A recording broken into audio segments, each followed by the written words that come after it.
Hi there, it's Lisa Wilson with the Raw Food Institute. Listen, we just locally did a show at the Simsbury Inn and we decided to make it really fun and do 6 TED-style talks. We literally brought in 6 experts from right here in the Valley. We banged them out. They were 25 minutes or less and they are packed. I asked all of these local experts to pack this with local information. So you're going to get local experts on GMOs, you're going to get organic farming, you're going to get children's health, you're going to get local accomplished authors, you're going to get motivational speakers. It's an amazing series. We have such rich talent here in the Valley. It's kind of mind-numbing to be able to live here and to be friends with some of these people. So I'm sorry you missed it if you didn't make our event. There were I think 80 people there. It was standing room only. We had a fantastic event. And we would love to see you at one of our future events. But until then, you can catch all of that, the whole series, right here on Simsbury TV. I hope to see you next time. I am the GM farmer in Simsbury. I'm the general manager of the Daren Hall farm here in Simsbury. I've recently taken over his operation this year. He passed away back in November, and we'll get into that a little bit later on. But I wasn't nervous until I had that introduction. Now I realize how important the things are that I do around here in this town. So I've known since I was 3 years old that I wanted to be a farmer. I was walking through my barnyard, my grandfather's barnyard in Canton. He had a riding stable up there, and dragging a big old sledgehammer. And I think I was about 3 years old then, and one of the customers says, "Hey," because I was with my father at the time, he goes, "Hey, he's too young to be dragging that sledgehammer." It was a small sledgehammer, it looked like a 12-pound sledgehammer. So I'm about this high, the sledgehammer's about that high, and it's got a big block on it like that. And so ever since then, I've known that farming was going to be in part of my history, part of what I was doing. So I grew up in it, I've been born into it. And we're going to fast forward. So we get out of the horse business. I start hanging around with my uncle, who's my father's brother. In our family, there's quite a bit of cancer that runs pretty rampant through it. My father died at 54. I had an uncle die at 70. I had a cousin die at 40, and all different areas of cancer. And my Uncle George was pretty miserable. For those of you that know him, those that don't, getting there. Those of you that don't know him, he was a miserable cuss. So he was watching his father die of cancer back in the early mid-60s, and that was when we were still farming pretty regularly. He was doing commercial farming. He was getting out. I think we were around 140, 150 acres of sweet corn back in the early 60s, and he was watching one of his friends spray cabbage. He was spraying it in the morning. It was about 5:30, 6 o'clock, and there's dew on the ground, dew on the cabbage. And they were dusting it. I think they were probably dusting with 7 or DDT. I had those two choices back then. And he was watching as the dust settled on the cabbage, and it would sit there all day long, and it would dry right into the cabbage. And cabbage, when it grows, the leaves form around the head, so it wraps the poison inside the cabbage head. So he's looking at that, and when you're driving a tractor, you have all kinds of time on your hands. So you get thinking, you say, all right, so we're dusting the cabbage is getting poison in it, we're putting the cabbage heads together, and it's all getting crumped in there. So when you guys take the cabbage home and you start slicing that, in between each individual layer of leaves, there's a little layer of poison to keep the bugs out of it for you. He decided then that he wasn't going to get involved with the chemical side of the agriculture business. So he starts raising stuff organically. He goes back to doing things the way that his father had taught him how to do stuff. His father bought one of the first tractors in Simsbury that had rubber tires on it. He traded a team of horses for it. That's how far back it goes. We still have that tractor. It's a 1946 or 44 International H. So we still have that in our family. It's the only new tractor we've ever bought in our whole entire being in farming. So anyhow, he goes into the organic side of it. He starts raising stuff organically. The greens markets in New York open up. So they call him and they say, "George, we know you're raising stuff organically. There's some guys up in Vermont who had moved from Long Island up to Vermont." So they call him and say, "Hey, we know you're raising stuff organically down there. Can you throw some stuff on our truck and we'll bring it to New York. We'll start setting up in the greens market." So he started doing that. Our first certification came from Vermont NOFA back in 1979. That's how long we've been certified organic. So we start doing that, and then Connecticut gets going. They start raising their, they start doing their farmers markets, and we're some of the first in the state of Connecticut to be at these farmers markets here in Connecticut. So that's what we've been doing. We're a little bit of commercial stuff and a little bit of the organic. Over time, we've seen the organic produce go up really high back probably in the early 2000s. Then it kind of dripped down a little bit, and now it's back on another rise. And you guys are part of the next rise in organic production, organic local production. I've seen an increase in a business that used to be just a dirty, gross, disgusting mess turn into this bright, beautiful, wonderful, exciting, living product that, you know, people are looking for today. And it's very exciting for me because it gives me a chance to understand that there's going to be a future in farming for my children and their children. When you're involved with this on the level that we are, and you forget that, you know, you're doing something pretty special out there in the world, that you're producing food for people, you're part of the food chain, you're actually the top of the food chain because it starts with you and it kind of starts drifting down. And for me, it gets dispersed out into all different things. It gets turned into canned beets, or it gets turned into sauerkraut, or it gets turned into salad. You know, whoever eats salad these days anymore, right? You guys have been eating them all week, so that's kind of where we're at. So that's a little bit about the background of where I am with the farm in Simsbury here today. We're going to go into the little bit. I had a commercial spraying operation because I grew up with my Uncle George. I grew up in farming, but I also grew up getting paid by my Uncle George, and that was not always that great. So I drifted off, and I found other ways of paying my bills without having to put too much burden on our home farm. So I went to work for a fertilizer company, and during that time, I was also involved with raising tobacco here in Connecticut. So I'm involved with the fertilizer company, I'm involved with tobacco, so I've got all these pesticides, I got all these herbicides, I got all this crap floating around me. So the money's good. So I buy my own little spray rig and I go off and start spraying on my own. I start putting down sprays for the tobacco, because at the time the tobacco was where the big money was, and that's how that's how I ended up buying a lot of new equipment for our farm, was through the tobacco. But I started spraying this stuff, and after about 3 years of doing this, there's a chemical out there called Lorsban, and it's a insecticide that you can spray around. You used to be able to spray it around the perimeters of apartment buildings, and it keeps cockroaches away. It just wipes them right out. It's a gas that gets in there and blows them out. What ends up happening, as a human, we can absorb that both through our skin and through our noses. And what was happening with me, because I was around so much of it all the time, as soon as somebody opened up a jug, and it could be on the other side of the room, I would start to feel that effect on me. So I was starting to get poisoned by this stuff, and that's when I really realized it was time to get out of that. One of the other things that I did during this whole time is I was spraying potatoes for a guy. And the sprays that really, really, really make me nervous are the ones that are systemic. You guys write down systemic, because that's a very important word in what we're doing today. The systemic pesticides get sprayed on the seed. Gets sprayed on the seed. Gets sprayed on the seed, and then it gets drawn into the stem of the plant. And that's why it's systemic. Get that word out there. So it gets drawn into the plant. It's on the seed. It's drawn into the plant. Goes up, and it protects the plant. It protects the plant for the lifetime of the plant.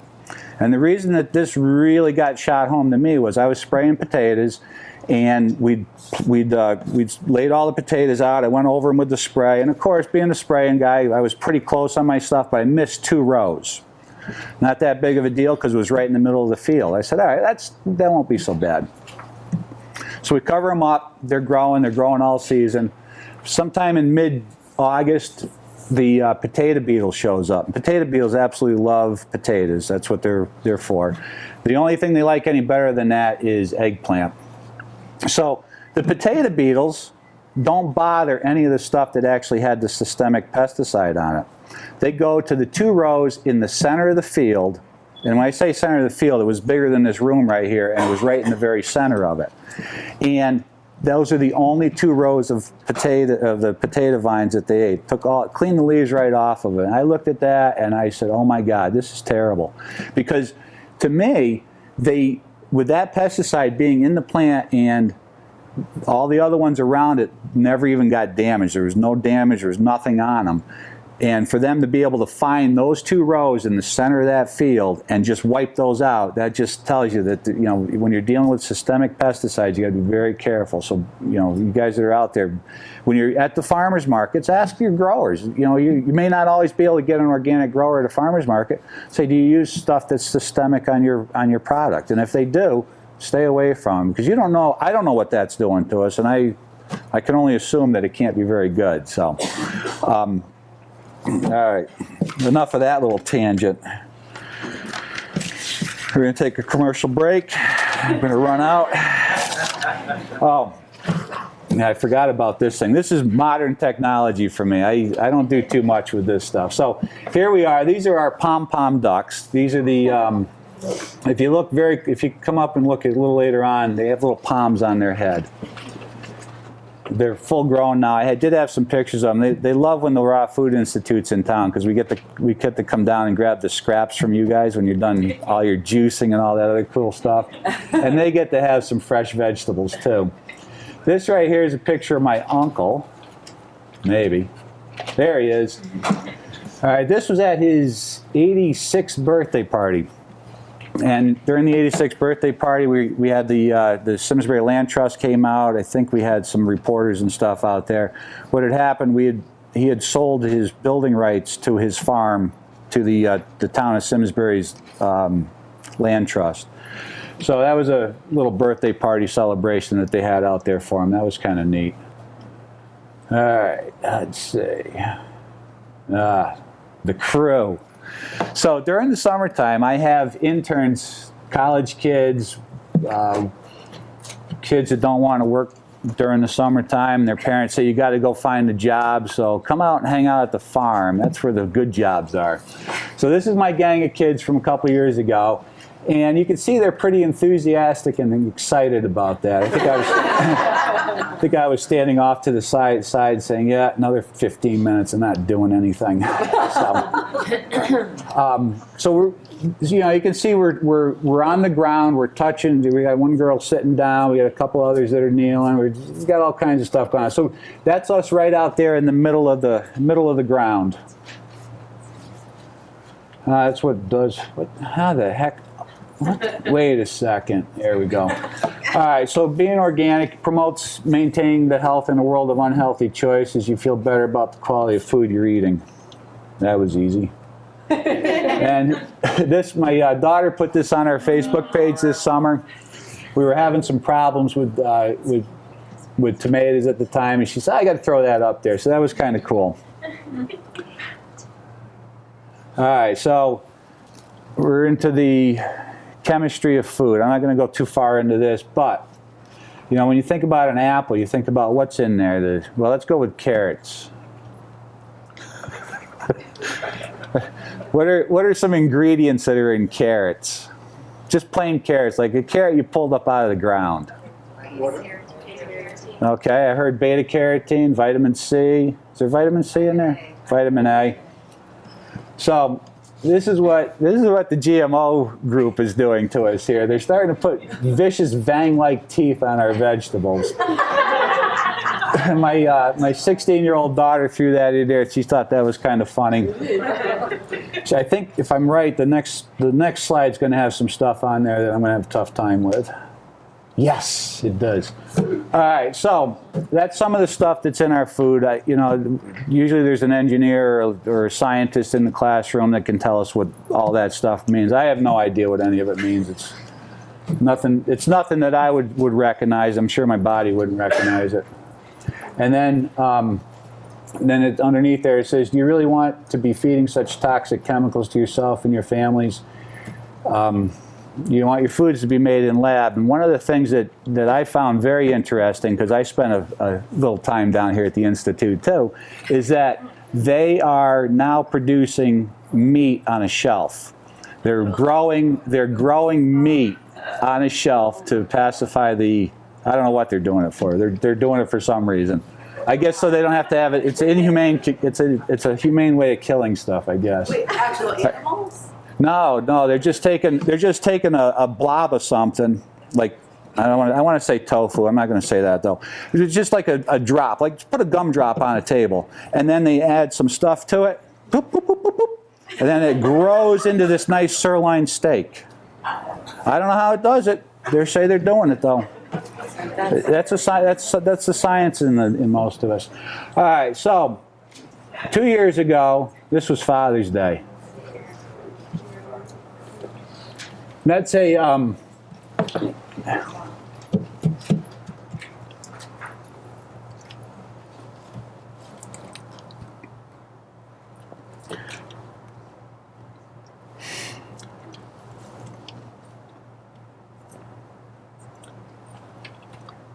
that was one of the best Father's Days I'd ever had. Those are my two daughters there, and team oxen that I own, and they're we're actually hilling potatoes. We're taking the dirt around the potatoes and hilling them up. When you hill potatoes up, you get more potatoes out of them. But that was pretty cool. And then this one here's my uncle. And this little girl that's in here, she's one of our CSA members. She's been a CSA member for 3 years.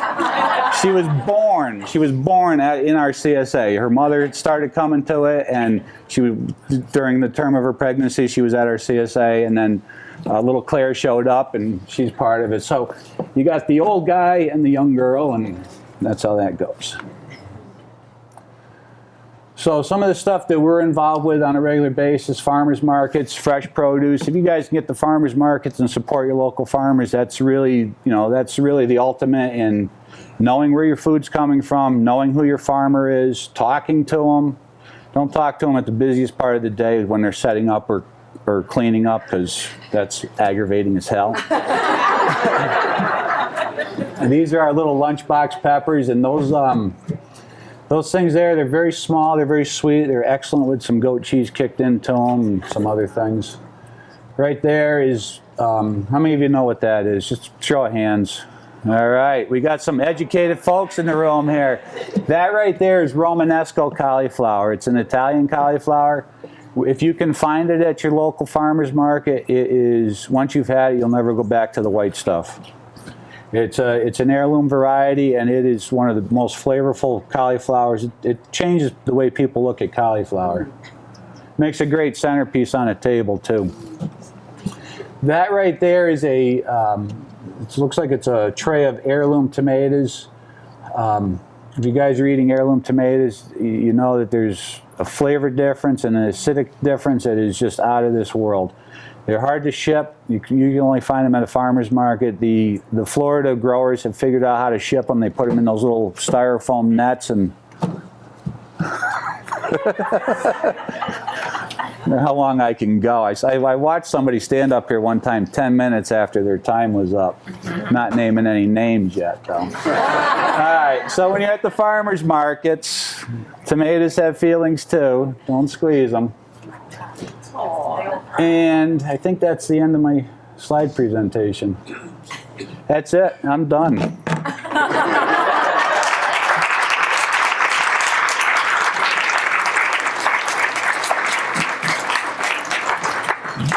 You want to take over now? Can you mention just a little bit about how the CSA works for anybody that might not be familiar? All right, I can do that. The Community Supported Agriculture Program / CSA, what that is, it's a buying program where you go to the farm of your choice, if they have a CSA program available, and you pay for your produce in April when we need the money the hardest, the most. This is the time of the year where I've got a lot of money going out for seeds and fertilizers and help and all kinds of crazy stuff. Then, in turn of you giving me that money, I give you money plus. So let's say you gave me a $100 bill. In turn for that, over the next 20 weeks, I would give you $110 or $115 worth of produce for that. So it's kind of like a pre-buying club where you buy the share of the farm in the springtime, and then we spend the next 20 weeks getting together and meeting each week, and I give you a little bit of something else. Yes? Can I add to that? Sure.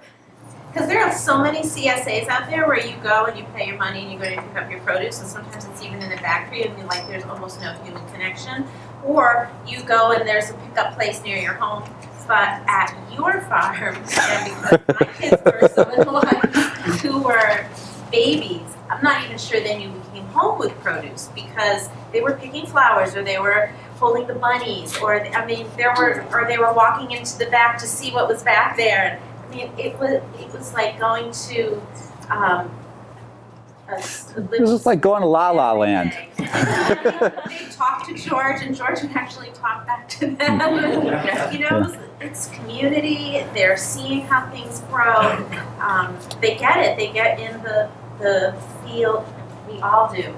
In the rhythm of the season and the growing, and we become part of that cycle. That's really so much more than just supporting a farm. And it's good that she mentioned that, because I see it every day and it's a pain in the neck to me. But you know, for you guys that are coming in, it's all new and exciting every day, and I forget that. I really do. And that's what makes it part of the community, is that you guys come to the farm and you make me realize that what I do is very special and it's very new and it's very exciting for you guys, where to me it's just a 4-letter word. It's work. All right.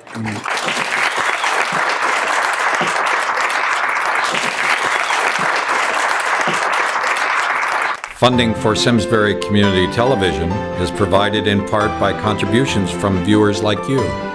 Thank you.